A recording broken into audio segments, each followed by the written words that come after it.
बाबूजी चला खेतवा में अच्छी खुरवा साफ हो जा। चलो। ए जी बाहर मत जाए, बाहर किस्त वाला आइल बना को रहो पचन ये जे रही जा हम अपनी से बात करके आते हैं।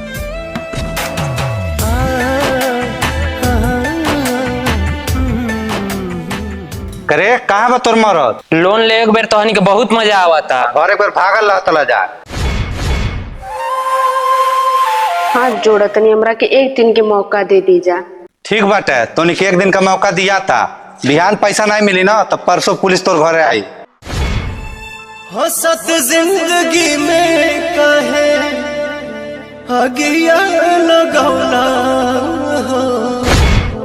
झूठो के राम जी। थैली एकरा के बेच के आ किस्त के सारा पैसा जमा कर दे।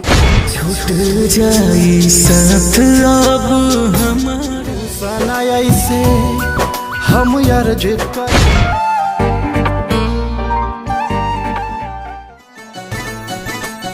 वंदना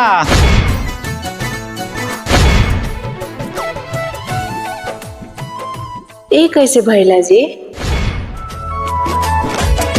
आईना के जैसे सपना हो गई चूर हो, दिल में रहे वाला बाटे अखिया से दूर।